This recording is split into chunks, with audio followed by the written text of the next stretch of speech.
بسم اللہ الرحمن الرحیم۔ السلام علیکم ورحمۃ اللہ وبرکاتہ۔ میں محمد عطاء الحق قاسمی آج پھر سے آپ حضرات کے سامنے حاضر ہوا ہوں، اس امید سے کہ آپ تمامی حضرات بخیر و عافیت ہوں گے۔ دوستو، آپ سبھی حضرات کو اچھے طریقے سے معلوم ہوگا کہ ایک مسلمان جہنم میں ہمیشہ نہیں رہے گا، لیکن ہاں، ایک گناہ ہے کہ جس گناہ کو کرنے کی وجہ سے ایک مسلمان بھی ہمیشہ جہنم میں رہے گا، جہنم میں جلے گا۔ وہ گناہ ہے سودی کاروبار، سود کا لین دین کرنا۔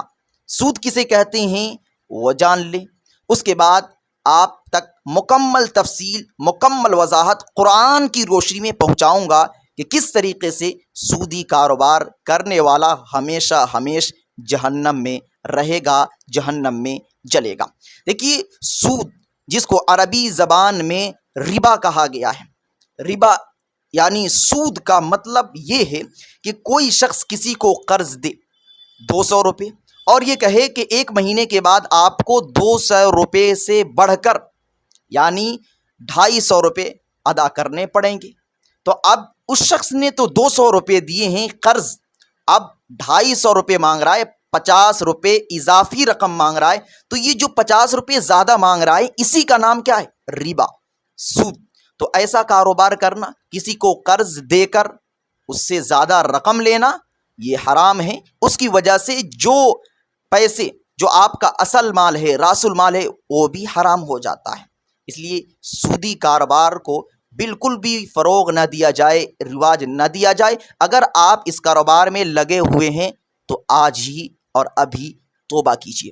اگر ابھی آپ کا دل نہیں دھڑک رہا ہے تو اس ویڈیو کو مکمل دیکھیے، انشاءاللہ العزیز اگر آپ کے دل میں اللہ کا ڈر اور خوف ہوگا تو اس ویڈیو کو دیکھنے کے بعد، سننے کے بعد آپ توبہ ضرور کیجیے گا اور سودی لین دین کو، سودی کاروبار کو ترک کر دیجیے گا، چھوڑ دیجیے گا۔ دوستو، قرآن مقدس کے اندر اللہ تبارک و تعالی ارشاد فرماتے ہیں، الذین یأکلون الربا لا یقومون الا کما یقوم الذی یتخبطہ الشیطان من المس، کہ کل قیامت میں سود خور، سودی کاروبار کرنے والے لوگ، سودی معاملہ کرنے والے لوگ اس طریقے سے قبر سے اٹھیں گے کہ جس طریقے سے کسی شخص کو شیطان چھو دیتا ہے تو ان کی حالت، کیفیت، ماہیت سب کچھ بدل جاتا ہے، یعنی بالکل دیوانے پن کی طرح وہ اٹھیں گے۔ اور ان پر یہ کیفیت اس لیے ہوگی کہ وہ دنیا کے اندر یہ کہا کرتے تھے کہ انما البیع مثل الربا، یہ جو سود ہے، سودی کاروبار ہے، یہ تو بیع و شراء ہی کی طرح ہے، بزنس ہی کی طرح ہے۔ بزنس کے اندر بھی منافع لیا جاتا ہے اور سود کے اندر بھی منافع لیا جاتا ہے، تو دونوں جگہ منافع ہے، لہٰذا سود حرام نہیں ہے۔ عقل کی روشنی میں وہ لوگ سود کو بھی جائز سمجھتے ہوئے کیا کرتے تھے، اسی لیے اللہ تبارک و تعالیٰ ان کو یہ سزا دیں گے۔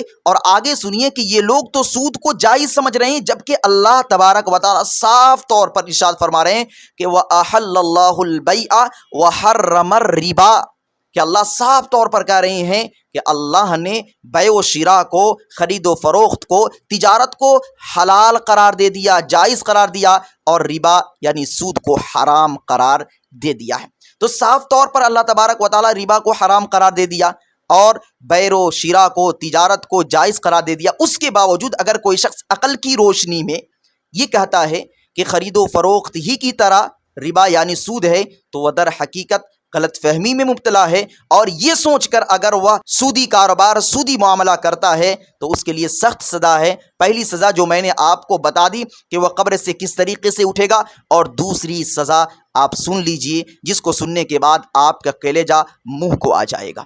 دوسری سزا یہ ہے کہ اللہ تبارک و تعالیٰ آگے ارشاد فرماتے ہیں کہ فَمَنْ جَاءَهُ مَوْعِظَةٌ مِّن رَّبِّهِ فَانْتَهَىٰ فَلَهُ مَا سَلَفَ، کہ اگر کسی شخص کے پاس یہ نصیحت پہنچتی ہے کہ یہ غلط ہے، ایسا نہیں کرنا چاہیے، اس کو چھوڑ دیتا ہے، تو امرہ الی اللہ، تو اس کا معاملہ اللہ کے سپرد ہے۔ اگر اس نے دل سے توبہ کر لی تو اللہ معاف کر دے گا۔ ومن عاد فاولئک اصحاب النار، آگے ارشاد فرماتے ہیں کہ اگر کوئی شخص نصیحت پہنچنے کے بعد، اچھی باتیں پہنچنے کے بعد بھی وہ لوٹ جاتا ہے سودی کاروبار کی طرف، سودی کاروبار کو جاری رکھتا ہے، فاولئک اصحاب النار، تو وہ جہنم کا ساتھی ہے، ہم فیہا خالدون، اور وہ جہنم میں ہمیشہ ہمیش رہے گا۔ قرآن کریم کی آیت ہے، اگر آپ دیکھنا چاہیں تو سورہ بقرہ آیت نمبر 275 پر دیکھ سکتے ہیں، جہاں پر اللہ تبارک و تعالیٰ کہہ رہے ہیں کہ اگر کسی کو پتہ چل جائے کہ سودی کاروبار حرام ہے، پھر اس کو یہ سمجھ کر جاری رکھتا ہے کہ یہ بے شرا کی طرح ہے، خرید و فروخت ہی کی طرح ہے، تو پھر وہ جہنم کے ساتھیوں کے ساتھ کھڑا رہے گا، جہنم میں جلے گا، جہنم میں رہے گا اور ہمیشہ ہمیش رہے گا۔ ایک اور سزا سود خوروں کے لیے اللہ تبارک و تعالیٰ بیان فرماتے ہیں، وہ یہ کہ یا ایھا الذین آمنوا اتقوا اللہ، اے ایمان والو اللہ سے ڈرو، وذروا ما بقی من الربا ان کنتم مؤمنین، اور جو کچھ سودی کاروبار کا معاملہ تمہارے پاس ہے، ما بقیہ سود جو بھی ہے اس کو چھوڑ دو، ترک کر دو، اگر تم پکے سچے مسلمان ہو، مومن ہو۔ اگر تم ایسا نہیں کرتے ہو تو اللہ کیا ارشاد فرماتے ہیں، اس کو ذرا غور سے سنیے گا میرے عزیزو۔ ارشاد فرماتے ہیں فَإِن لَّمْ تَفْعَلُوا فَأْذَنُوا بِحَرْبٍ مِّنَ اللَّهِ وَرَسُولِهِ، اگر آپ نے ایسا نہیں کیا، ما بقیہ سود کو ترک نہیں کیا، چھوڑا نہیں، سودی کاروبار کو آپ نے ختم نہیں کیا، تو فَأْذَنُوا بِحَرْبٍ مِّنَ اللَّهِ وَرَسُولِهِ، تم اللہ اور ان کے رسول جناب محمد رسول اللہ صلی اللہ علیہ وسلم سے جنگ کرنے کے لیے تیار ہو جاؤ۔ کتنا بڑا جملہ، کتنی بڑی بات اللہ تبارک و تعالیٰ کہہ دی ہے۔ بھلا ایک مسلمان کی طاقت ہے جو اللہ اور ان کے رسول صلی اللہ علیہ وسلم سے لڑے؟ اگر کوئی شخص اللہ اور ان کے رسول صلی اللہ علیہ وسلم سے لڑتا ہے تو مسلمان ہی نہیں رہتا۔ اللہ ہم سبوں کو سودی کاروبار، سودی لین دین سے مکمل طریقے سے حفاظت فرمائے۔ یہ دوستو خلاصہ کلام اس ویڈیو کا یہی ہے کہ جو لوگ سودی کاروبار کرتے ہیں وہ اسے چھوڑ دیں، ترک کر دیں۔ اگر سود کو حرام سمجھتے ہوئے کوئی شخص کرتا ہے تو وہ گنہگار ہوگا، سخت ترین عذاب کا مستحق ہوگا، لیکن مسلمان رہے گا، وہ ہمیشہ ہمیشہ جہنم میں نہیں رہے گا۔ لیکن اس حرام کام کو اگر کوئی شخص جائز سمجھتے ہوئے کرتا ہے، ٹھیک ہے، کوئی سود کو یہ سمجھ کر کرتا ہے کہ یہ تو خرید و فروخت کی طرح ہے، سمجھ رہے ہیں، تو پھر ایسی صورت میں ایک حرام چیز کو وہ حلال سمجھ رہا ہے، اور جب کوئی شخص حرام چیز کو حلال سمجھتے ہوئے کرتا ہے تو وہ شخص اسلام سے ہی خارج ہو جاتا ہے۔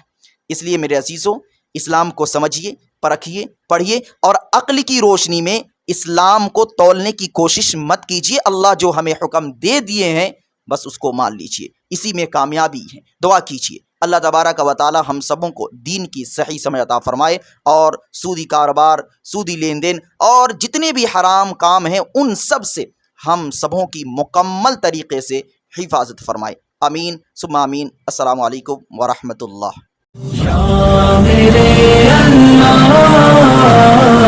Thanks for watching.